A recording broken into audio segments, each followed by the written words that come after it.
ദൈവനാമത്തിന് മഹത്വം ഉണ്ടാകട്ടെ. വീണ്ടും മനോഹരമായ ഒരു ദിവസത്തിന്റെ പ്രഭാതം കാണുവാൻ ദൈവം നമ്മളെ ഓരോരുത്തരെയും അനുവദിച്ചിരിക്കുകയാണ്. കഴിഞ്ഞ രാത്രിയിൽ ദൈവം നമുക്ക് സുഖമായി നിദ്ര തന്നു. ഈ പ്രഭാതത്തെ കാണുവാനിടയായി. ഈ പ്രഭാതത്തിൽ നമുക്ക് നമ്മളെ തന്നെ ദൈവകരങ്ങളിൽ സമർപ്പിച്ചുകൊണ്ട് ദൈവത്തിന് നന്ദി പറഞ്ഞുകൊണ്ട് ദൈവത്തിന്റെ വചനത്തെ കേട്ടുകൊണ്ട് ദൈവത്തിന്റെ വചനം നമ്മുടെ ഹൃദയത്തിൽ സംഗ്രഹിച്ചുകൊണ്ട് നമ്മുടെ ഈ ദിവസത്തെ തുടങ്ങാം.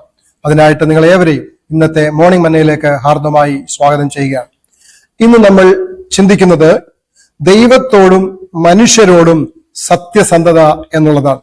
ഞാൻ ഒരിക്കൽ കൂടി പറയാൻ ആഗ്രഹിക്കുകയാണ്, ദൈവത്തോടും മനുഷ്യരോടും സത്യസന്ധത. അതിനാധാരമായി ഒരു വേദഭാഗം നമുക്ക് വായിക്കാം. ആവർത്തന പുസ്തകം 25-ാം അധ്യായം അതിന്റെ 15-ാമത്തെ വാക്യം. അതിങ്ങനെ വായിക്കുന്നു: നിന്റെ ദൈവമായ യഹോവ നിനക്ക് തരുന്ന ദേശത്ത് നീ ദീർഘായുസ്സോടിരിക്കേണ്ടതിന് നിന്റെ പടി ഒത്തതും ന്യായമായതുമായിരിക്കണം. അങ്ങനെ തന്നെ പറയും ഒത്തതും ന്യായമായതും ആയിരിക്കണം. പ്രിയമുള്ളവരെ, ദൈവം ഇസ്രായേൽ മക്കൾക്ക് അവരെ മിസ്രയീമിൽ നിന്ന് കൂട്ടിക്കൊണ്ടുവന്ന് അവരെ കനാൻ ദേശത്ത് പ്രവേശിപ്പിക്കുന്നതിന് മുമ്പ് അവരോട് പറയുകയാണ്, നിങ്ങൾ ഈ ദേശം കൈവശമാക്കാൻ പോവുകയാണ്. അങ്ങനെ നിങ്ങൾ ചെന്ന് ഈ ദേശം കൈവശമാക്കുമ്പോൾ നിങ്ങൾ എങ്ങനെ ഇടപെടണം? ദൈവത്തോടുള്ള നിങ്ങളുടെ സമീപനം എങ്ങനെയായിരിക്കണം? മനുഷ്യരോടുള്ള നിങ്ങളുടെ സമീപനം എങ്ങനെയായിരിക്കണം? അതാണ് പറഞ്ഞത്. എന്താണ്? ആ ദേശത്ത് നീ ദീർഘായുസ്സോടെ ഇരിക്കേണ്ടതിന് നിന്റെ പടി ഒത്തതും ന്യായമായതുമായിരിക്കണം. അങ്ങനെ തന്നെ പറയും ഒത്തതും ന്യായമായതും ആയിരിക്കണം. നമ്മൾ ദൈവത്തോടും നമ്മുടെ സഹജീവികളോടും സത്യസന്ധമായി ഇടപെടണം. അങ്ങനെ ഇടപെടുന്നത് വളരെ ഉത്തമമാണ്. ക്രിസ്തുവിനോട് നമ്മൾ അനുഭവിക്കുന്ന സകല ആനുകൂല്യത്തിനും നമ്മൾ കടപ്പെട്ടിരിക്കുന്നു. നമ്മൾ അനുഭവിക്കുന്ന സകല നന്മകൾക്കും നമ്മൾ ദൈവത്തോട് കടപ്പെട്ടിരിക്കുന്നു. ദൈവം നമുക്ക് ഒരു ഭാവി, ഒരു നിത്യജീവൻ നമുക്ക് വാഗ്ദത്തം ചെയ്തിട്ടുണ്ട്.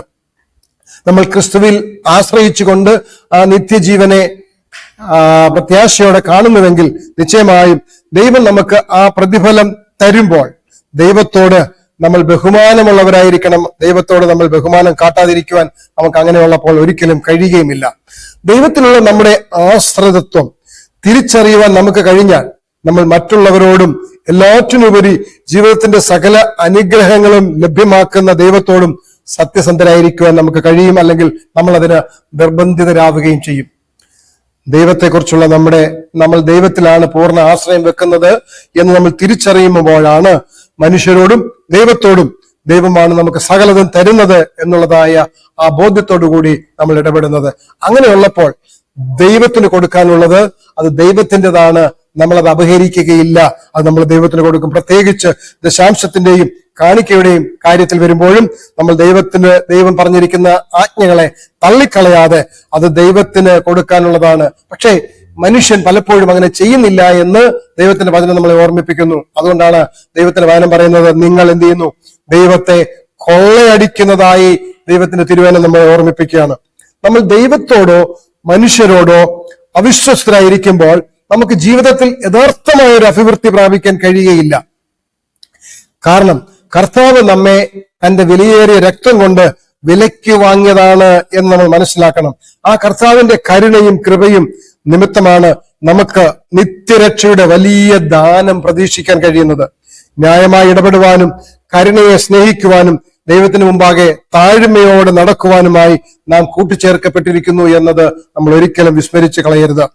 ദൈവം പറയുന്നത്, നിങ്ങൾ ഈ ദേശം മുഴുവനും എന്നെ കൊള്ളയടിക്കുന്നു എന്നാണ്. ഏതൊരു കാര്യത്തിലാണ്?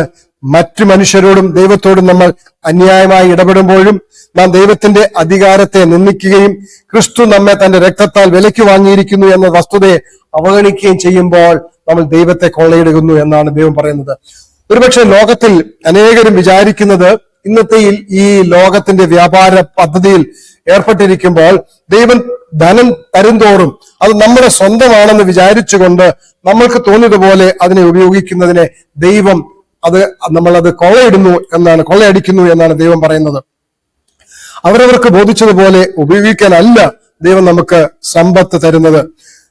യഥാർത്ഥമായി ക്രിസ്തുവിനെ അനുഗമിക്കുന്നു എന്ന് പറയുന്നവർ ലോകത്തിന്റെ രീതികളിൽ നിന്ന് മാറി നിന്നുകൊണ്ട് സമാധാനത്തോടെ ദൈവത്തോടുള്ളതായ തന്റെ ആത്മീയ അടുപ്പവും നമ്മുടെ സഹോദരന്മാരും സഹോദരിമാരോടുമുള്ളതായ കൂട്ടായ്മയും നാം ഉപേക്ഷിക്കാൻ പാടുള്ളതല്ല.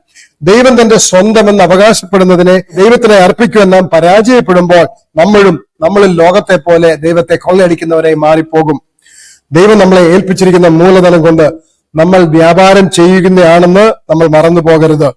ധനവിധി വിനിയോഗം സംബന്ധിച്ച് തിരുവെഴുത്തിന്റെ പൊതുവായ ആജ്ഞകൾ, നിർദ്ദേശങ്ങൾ പാലിക്കേണ്ടതിന്റെ ആവശ്യതയും നമ്മൾ ഓർത്തിരിക്കണം. ദൈവം മുമ്പാകെ നമ്മളുടെ ഹൃദയം ശരിയായ നിലയിൽ ആണെങ്കിൽ ദൈവത്തിന്റെ വസ്തുക്കളെ നമ്മൾ ഒരിക്കലും അപഹരിക്കുകയോ നമ്മുടെ സ്വാർത്ഥ പദ്ധതികളിൽ ചെലവിടുകയോ ചെയ്യുകയില്ല.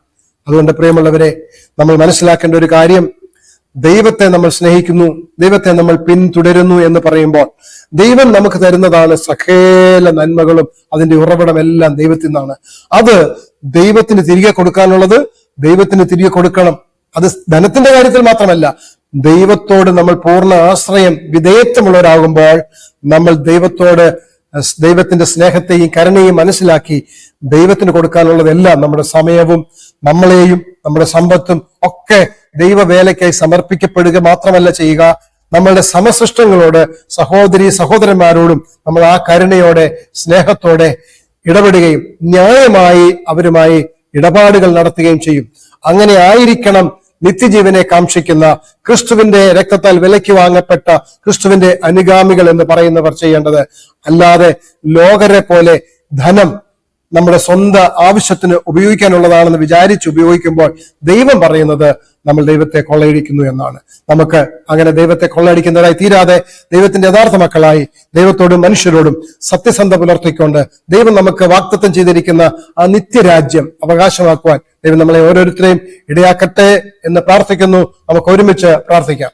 ഞങ്ങളെ സ്നേഹിക്കുന്ന സ്വർഗീയ പിതാവേ, ഈ നല്ല ദിവസത്തിന്റെ രാവിലത്തെ നല്ല മണിക്കൂറുകൾക്കായി നന്ദിയോടെ അങ്ങേ സ്തുതിക്കുന്നു.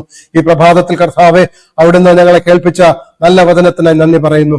സ്വർഗീയ പിതാവെ, ഞങ്ങൾ ദൈവത്തോടും മനുഷ്യരോടും സത്യസന്ധതയുള്ള ജീവിതം ഞങ്ങളെ സഹായിക്കണമേ. ഞങ്ങളുടെ ജീവിതത്തിൽ വന്നുപോയിട്ടുള്ള തെറ്റുകുറ്റങ്ങൾ ഞങ്ങൾ ക്ഷമിക്കണമേ. ഈ വചനം കേട്ട എല്ലാവരെയും കർത്താവ് അനുഗ്രഹിക്കണം. തിരുനാമ മഹത്വത്തിനായി നിത്യതയ്ക്ക് വേണ്ടി ഒരുങ്ങാൻ ഇടയാക്കണം. സകലതും യേശുവിൻ നാമത്തിൽ അപേക്ഷിക്കുന്നു. കൃപയുടെ കേൾക്കണം സ്വർഗീയ പിതാവേ. ഏവർക്കും ഏറ്റവും നല്ല ഒരു ദിവസം നേരുന്നു. ഈ ദിവസത്തിന്റെ ആരംഭം മുതൽ അവസാനം വരെ ദൈവിക നടത്തിപ്പ് ഉണ്ടാകട്ടെ എന്ന് പ്രാർത്ഥിക്കുന്നു.